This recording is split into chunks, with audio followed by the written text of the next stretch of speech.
Bem, até aqui, tudo que eu disse, não há novidade nenhuma, não é mesmo? A corrupção e a incompetência dos nossos administradores públicos é notória. A imprensa, como eu digo, noticia isso constantemente. E os meios de comunicação até procuram convidar especialistas para debater sobre essa questão da corrupção e da incompetência dos administradores públicos no Brasil, para tentar entender essa questão. Eu tenho acompanhado isso, mas até hoje eu não vi ninguém que desse uma solução. Eu vejo muitos especialistas falando sobre essa questão e qual vai ser o custo que o país vai pagar no futuro por causa disso. Como, por exemplo, quando se fala da escola pública, então os jornais, os telejornais, eles convidam especialistas para falar. E o que esses caras falam? Eles falam, olha, o negócio é o seguinte, há problemas sérios na educação pública. Então, para embasar o seu raciocínio, são feitas pesquisas que mostram, como uma última recente que mostrou que os estudantes do ensino fundamental e médio, quando terminam o ensino médio, 10% deles aprenderam o que tinham que aprender de matemática. 90% dos estudantes que vêm desde o ensino fundamental até o ensino médio não aprendeu o que deveria ter aprendido de matemática. E nós não estamos falando aí de não aprender matemática avançada, nós estamos falando do básico da matemática. Então significa que essas crianças que frequentam essas escolas públicas, elas vão desde os primeiros anos até o final do ensino médio com uma educação de baixíssima qualidade, porque a matemática é fundamental. Aí, quando esses especialistas comentam essas questões, eles dizem, olha, o que vai acontecer com o Brasil no futuro com estudantes assim? Esses jovens vão se formar como? E que qualidade de ensino, por exemplo, como eles vão conseguir cursar uma faculdade se eles não têm uma base boa? Como eles vão conseguir ter um aproveitamento relativamente bom numa faculdade se a base que eles tiveram é tão fraca? Então as previsões são o quê? Nós vamos formar profissionais medíocres no futuro. Mas isso também todo mundo já sabe. Então quando nós estudamos essa questão, quando nós analisamos essa questão da corrupção e da incompetência no Brasil, o que eu tenho ouvido e o que eu tenho visto são previsões de um futuro negro para o Brasil.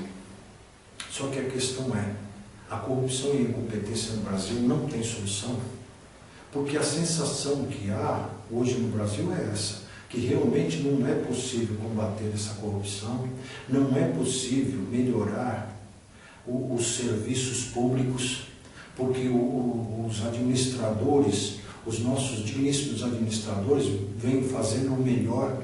Então significa que, por exemplo, todo esse desperdício que nós vemos de dinheiro público Brasil afora é totalmente inevitável. Vocês acreditam nisso? Eu não acredito que não haja solução para a corrupção, eu não acredito que não haja solução para essa incompetência administrativa dos nossos administradores públicos. E por não acreditar nisso, que eu comecei a estudar essa questão da corrupção e da incompetência no Brasil.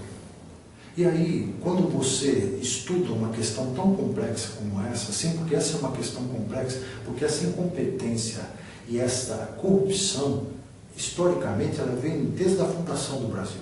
Se você for analisar a história do Brasil, você vai ver que já existia corrupção e incompetência em todas as épocas, desde o descobrimento do Brasil até os tempos atuais.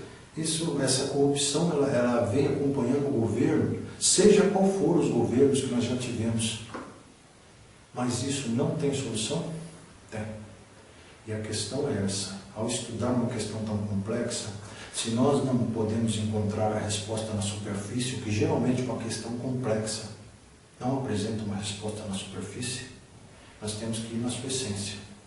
E ao analisar isso, e na essência desse problema, eu cheguei à conclusão que a corrupção e a incompetência dos nossos administradores públicos se encontra, a essência dessa corrupção e incompetência se encontra justamente no nosso sistema de votação. Sabe, eu fui às ruas, quando eu percebi isso, quando eu comecei a estudar o nosso sistema de votação atual, eu percebi que justamente é ali que se origina toda a corrupção e toda a incompetência do nosso país. Se origina, é lógico que, por exemplo, depois, conforme vai se avançando o processo, há outras causas, né? Como uma árvore, vai se bifurcando, vai existindo outras causas que vão incentivando a corrupção e a incompetência. Mas a questão é que a origem está ali, no nosso sistema de votação.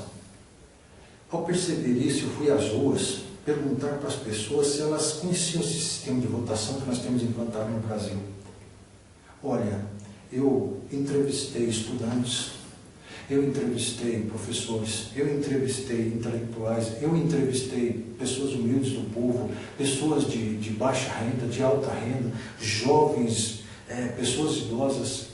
100% das pessoas que eu entrevistei sobre esse tema, perguntando se ela conhecia qual é o nosso sistema de votação atual, as pessoas não sabiam sequer qual era. E alguns poucos que me deram até uma resposta um tanto quanto vaga, porque não tinham uma noção precisa do que é o nosso sistema de votação. Então aí eu percebi que realmente, por que essa questão da corrupção e da incompetência no Brasil é tão complexa? Porque o povo não conhece a sua origem, e por não conhecer a sua origem, não combate essa origem, não procura modificar essa origem. Eu então comecei a perguntar para as pessoas: escuta, você sabe qual é a diferença entre o sistema de voto proporcional e o sistema de voto distrital? As pessoas não sabiam me responder essa simples pergunta, que não é uma pergunta complexa. Isso daí nós deveríamos aprender a fundo nas escolas, mas nós não aprendemos. O nosso sistema atual, para quem não sabe, é o sistema de voto proporcional. É esse sistema que gera, que dá origem à corrupção e à incompetência no Brasil. E eu vou provar por quê.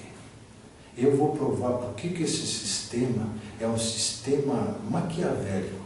Porque esse sistema, num regime democrático, ele beneficia não o povo, porque a democracia é o governo do povo, pelo povo e para o povo. Mas esse sistema de voto proporcional é um sistema pelos partidos e pelos corruptos. O que significa o quê? Ele não privilegia o eleitorado em momento algum. E eu vou mostrar isso para vocês.